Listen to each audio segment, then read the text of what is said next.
जय हिंद भाई साहब। मार्केट ने जो अंगड़ाई ली है ना, ओ हो भाई साहब, क्या पोर्टफोलियो डट डट डट डट डट हो क्या रहा है। निफ्टी है 50 point down, 200 point down, mid cap 1100 point down और पोर्टफोलियो तो पता नहीं कहीं पाताल में जाकर बस गया है। मतलब क्या बरसेक फॉल है मिड कैप स्मॉल कैप में। ओ हो। अब इस बीच में प्रॉब्लम लोगों को यह आ रही है कि भैया जब यहां पर फॉल आ रहा है तो यहां पर भी फॉल आएगा ही आएगा। यानी कि आईपीओ की बात कर रहे हैं, आईपीओ की जो लिस्टिंग होनी थी वो तो इंपैक्ट होगी ही होगी।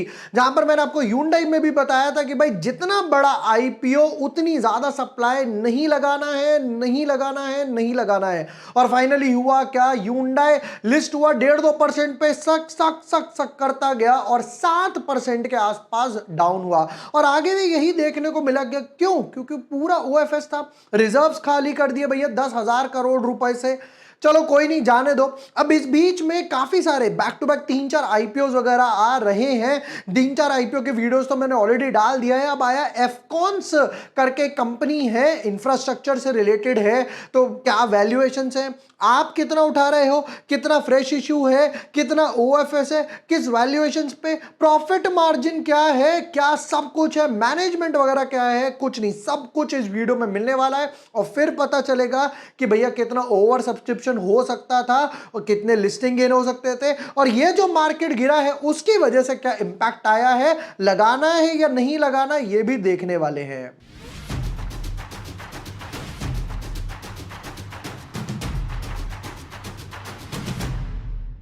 But yes, before moving ahead, अगर अभी तक आपने चैनल सब्सक्राइब नहीं किया है या न्यू यूजर हो, पहले देखो मैं आपको ना बोर्ड दिखा देता हूं जरा। यहां पर ह्यूंडई भैया, इसके तो ब्रेक लगे नहीं, गाड़ी क्रैश हो गई। फिर उसके बाद अगर आप टेबल देखोगे तो वारे एनर्जीज, इसका भी कल क्लोज होगा, दीपक कल क्लोज होगा। तो अच्छा, एक चीज मैं आपको बता देता हूं जरा, चैनल पर दोनों की वीडियो अलग अलग डाली है। ये वारे एनर्जीज की सिर्फ वीडियो है, ये दीपक की सिर्फ अकेली वीडियो है। फिर कुछ लोगों ने कहा कि भाई अगर मेरे पास एक लॉट का पैसा है तो मैं किस में लगाऊं, तो मैंने ये वीडियो भी अलग से बना दिया है, वारे एनर्जीज वर्सेस दीपक। एक का पैसा है तो किस में लगाना है, दो का पैसा है तो किस में लगाना है, तीन का पैसा है तो एक दो कैसे बैलेंस करना है, एचएनआई है तो किस में बैलेंस करना है, यहां पे सब कुछ आपको मिल जाएगा। फिर उसके बाद बारी आई गोदावरी की, इसका वीडियो भी डाल दिया है। और अब बारी आई एफकॉन्स इंफ्रास्ट्रक्चर की। देखो अब हो क्या रहा है, जो मैंने बताया था, शायद इनका पैसा इसके लिए अवेलेबल हो, शायद, ठीक है। अब सेम चीज 23 से 25 है, तो जरा देख लेते क्या इसका पैसा एफकॉन्स के लिए अवेलेबल होगा या नहीं होगा। अगर यहां पर आते हैं तो ये क्या बोलते हैं जी, आपको 28 तारीख को यहां पर आपको अलॉटमेंट आएगी और 29 को रिफंड्स वगैरह आएंगे। देखो कई बार क्या होता है, जब अलॉटमेंट आती है तो उसी टाइम फंड्स अनब्लॉक वगैरह हो जाते हैं, कई बार नेक्स्ट डे वगैरह पर होते हैं। तो यहां पर 29 को आएंगे। अब वो 29 की मॉर्निंग को आएंगे, आफ्टरनून में आएंगे, इवनिंग में आएंगे, रात में आएंगे, या 30th को आएंगे, नहीं पता किसी को। अब हो क्या रहा है, सेम चीज अगर आप देखोगे तो ये 29 को क्लोज होगा। मतलब अगेन इन दोनों के फंड्स एफकॉन्स के लिए अवेलेबल होंगे, गोदावरी के फंड्स में और मे नॉट भी। तो हम जब अपने एनालिसिस करेंगे तो ये चीज भी फैक्टर इन करेंगे, ये चीज क्या इंपैक्ट करेगी, ओवर सब्सक्रिप्शन इंपैक्ट करने वाली है। एफकॉन्स शुरू करते हैं। Incorporated in 1959, Afcons Infrastructure is an infrastructure engineering and construction company of Shapoorji पालुनजी। बहुत ही बड़ा ग्रुप है, नामा गिरामी ग्रुप है, with a legacy of 6 decades। समझ आता है। फिर उसके बाद the company has completed 76 projects across 15 countries with a total historic executed contract value of 522 billion. Million नहीं है, उसके भी आगे वाला है बिलियन, ठीक है। चलो ठीक है, समझ आता है, इतने साल से काम कर रहे हो, राइट। क्यों? क्योंकि ये बात जो हो रही है 522 बिलियन, ये 59 से लेकर 1959 से लेकर अभी तक 60 सालों की बात हुई है, ठीक है। अभी एक्टिव क्या है वो बताओ। 67 एक्टिव प्रोजेक्ट्स है 13 कंट्रीज में, जिसकी ऑर्डर बुक यहां पर बन रही है 348 बिलियन। बनने में टाइम लगेगा, एक एक इमारत बनने में कई बार भाई 2, 4, 5 साल भी लग जाते हैं। चलो ग्लोबली प्रेजेंट कहां पर है, एशिया में, अफ्रीका में, मिडिल ईस्ट में। नेक्स्ट पार्ट पर आते हैं, कहां कहां पर काम करते हो। 5 मेजर इंफ्रास्ट्रक्चर वर्टिकल्स हैं, हो गया मेरीन एंड इंडस्ट्रियल प्रोजेक्ट्स वगैरह हो गया, जहां की पोर्ट्स, हार्बर्स, डॉक्स और इन सब में हो गया। फिर सरफेस ट्रांसफर प्रोजेक्ट्स वगैरह हो गया, जैसे कि हाईवेज, रोड्स, इंफ्रास्ट्रक्चर। फिर अर्बन इंफ्रास्ट्रक्चर हो गया, मतलब कि फॉर एग्जांपल आप बड़ी बड़ी सिटीज वगैरह में बना रहे हो। हाइड्रो और अंडरग्राउंड भी लेते हैं, डैम, बैरेजेस वगैरह, ये तो पोर्ट्स एंड हार्बर से ही रिलेटेड है, वाटर से रिलेटेड है। और 5 हो गया ऑयल, गैस और ये सब वगैरह प्रोजेक्ट्स। मतलब ये नहीं कि सिर्फ इमारत ही बनाकर खड़ी कर दी, बिल्डिंग बनाई, फ्लैट स्टोरीज वगैरह बनाए बेच दिए, नहीं, ये कहते हैं हम सारा ओवरऑल डेवलपमेंट देखते हैं इंफ्रास्ट्रक्चर का। ठीक है, ये 4-5 बातें वगैरह लिख दी। एज ऑफ नाउ देख के अच्छा लग रहा है, ऑर्डर बुक स्ट्रांग है, बाहर की कंट्रीज वगैरह में भी है। और यही नहीं, देखो ये जो डैम्स वगैरह बनेंगे, यहां पर एक चीज देखते हैं, डैम्स, बैरेजेस, टनल्स वगैरह, अंडरग्राउंड वर्क वगैरह जो होगा, ये कौन देगा? गवर्नमेंट देगी। और ये गवर्नमेंट की तरफ से जब आएगा तो यानी कि इन पर ट्रस्ट करा जा सकता है। जैसे कि गवर्नमेंट हाईवेज वगैरह के और टोल्स और इन सब के कॉन्ट्रैक्ट्स देती है एलटी को, तो एलटी की ऑर्डर बुक हमेशा स्ट्रांग रहती है। नेक्स्ट हम देखेंगे यहां पर कि भाई इंपॉर्टेंट डेट्स बताओ हमको, इंपॉर्टेंट डेट्स क्या है। तो क्या आईपीओ ओपन होगा 25 तारीख को, फिर आ जाएगा सैटरडे संडे, फिर 2 दिन और मिलेंगे, मंडे ट्यूसडे, आपको 29 तक आईपीओ रहेगा। अलॉटमेंट आएगी 30th को, रिफंड्स आएंगे 31st को, और फिर सैटरडे संडे आ जाएगा, दिवाली की छुट्टी आ जाएंगी। 4 नवंबर को जाकर, भाई दूज के बाद 4 नवंबर को जाके यहां पर स्टॉक लिस्ट होने वाला है। एक अच्छा खासा लंबा ब्रैकेट बन गया। चलिए कोई बात नहीं, देखते हैं कि भाई इस पे दिवाली के पटाखे फूटेंगे या नहीं फूटेंगे। फेस वैल्यू रखी है 10 रुपए, प्राइस बैंड रखा है 440 से 463। हम अप्लाई करेंगे 463 पे। अगर हम अप्लाई करते हैं, 32 लॉट्स का शेयर्स है। भाई आप बताओ काम की बात क्या मैटर है। तो कहते हैं कि हमें 5430 करोड़ रुपए चाहिए, जिसमें से 1250 करोड़ का समवॉट अराउंड 23% का फ्रेश इशू है, और बाकी 4180 करोड़ का ओएफएस है, समवॉट अराउंड हो गया 77% के आसपास। अब मैं इस चीज को ना थोड़ा सा एक्सप्लेन कर देता हूं, लास्ट 4-5-10 वीडियो में मैंने ये चीज एक्सप्लेन नहीं करी हुई है, तो नॉलेज डेफिनेटली बनते हैं जो लोग हमारा वीडियो फर्स्ट टाइम देख रहे हैं। देखो, कंपनी को बिजनेस करना है तो बिजनेस करने के लिए 2 चीज की रिक्वायरमेंट होती है। पहला एक बढ़िया सा आइडिया इनके पास है, इंफ्रास्ट्रक्चर, और दूसरा है फंड्स। अब पैसा चाहिए, पैसा उठाने के 2 तरीके ही हैं मार्केट में। पहला जिसको बोला जाता है डेट, दूसरा इक्विटी, और कोई तरीका ही नहीं है। पहला हो गया डेट का तरीका, यानी कि इसको आप बोल सकते हो लोन, मैं यहां लिख ही देता हूं। पहला तरीका हो गया डेट या फिर लोन वगैरह, दूसरा तरीका हो गया इक्विटी। अब इन्होंने कहा देखो डेट पे प्रॉब्लम क्या आती है, आप प्रॉफिट में हो, लॉस में हो, कोविड है, नहीं है, सेल्स है, अप है, डाउन है, माल बिक रहा है, नहीं बिक रहा है, जी रहे हो, मर रहे हो, या अगर बोलेंगे मुझे मेरा लोन पैसा दे दो, इंटरेस्ट और थोड़ा थोड़ा बकाया प्रिंसिपल वगैरह as in form of EMI, जैसे कि हम लोग कार लोन लेते हैं, होम लोन लेते हैं, राइट, ये कहते हैं कि मुझे मेरा पैसा वगैरह दे दो, नंबर 1। दूसरी तरफ क्या होता है, ये बोलते हैं कि भैया यहां पर कोई लायबिलिटी नहीं बनती है, मैं आपको पार्टनर इन प्रॉफिट्स वगैरह बना देता हूं और डिविडेंड वगैरह देता रहूंगा, स्टॉक ट्रेड होता रहेगा आपका। चले, अब यहां पर क्या हुआ, यहां पर 2 तरीके हैं। पहला तरीका क्या है कि या तो मैं प्राइवेट प्लेसमेंट कर दूं। प्राइवेट प्लेसमेंट में क्या होगा कि जैसे आप स्विगी ले सकते हो, एनएससी, एनएसडीएल वगैरह, ये स्टॉक्स मार्केट में होते हैं, लिस्टेड वगैरह नहीं होते हैं, लिस्टेड वगैरह नहीं होते हैं, किसी को प्राइवेटली इश्यू कर दिए। दूसरी तरफ स्टॉक एक्सचेंज, यहां पर शेयर्स इश्यू होंगे, मार्केट में ट्रेडेबल होंगे, जो हम पूरे दिन करते रहते हैं, एसबीआई, रिलायंस वगैरह एंड सो ऑन। तो इन्होंने कहा कि भैया मैं 5430 करोड़ रुपए उठा रहा हूं, जिसमें से 23% जो है वो फ्रेश इशू है, एफआई मैंने यहां पर लिख दिया, फ्रेश इशू है।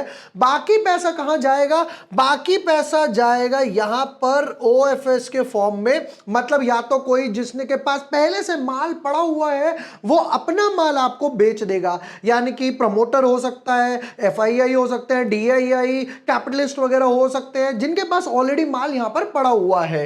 तो अब आप सोचो, आप भरोगे 5430 करोड़ रुपए का आईपीओ, कंपनी के खाते में सिर्फ 1250 करोड़ रुपए ही जाएंगे, जिसको वो यूज कर पाएगी, बाकी का पैसा बहती गंगा में हाथ धो रहे हैं भैया बुल मार्केट के।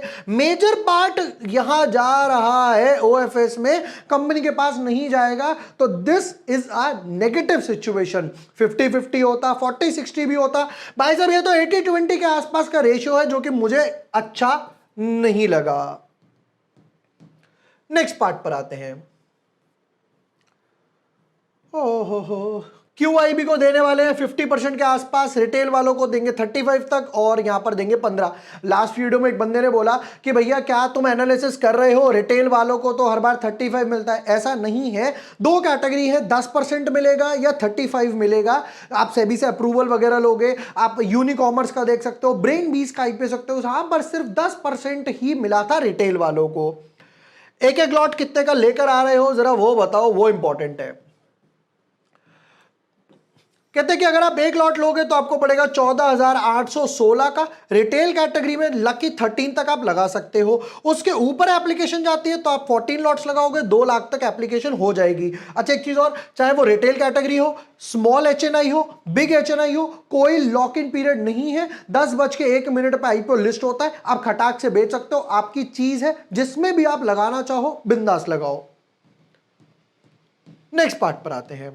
प्रमोटर होल्डिंग अभी 99.48 थी, मतलब मेजर पार्ट किसके पास है, मेजर पार्ट प्रमोटर के पास है। यहां पर शाहपुर जी, पालुन जी ग्रुप वगैरह के इनके नाम लिखे हुए हैं, गोस्वामी इंफ्रास्ट्रक्चर वगैरह हो गया, फिर उसके बाद फ्लोरीट इन्वेस्टमेंट्स वगैरह इन सो ऑन हो गए। अब 99.48 किसके पास है, प्रमोटर ग्रुप के पास। अब यानी कि जो हमने अभी OFS का पार्ट देखा था 77%, उस वो कहां जा रहा है, वो इनडायरेक्टली प्रमोटर की जेब में ही जा रहा है।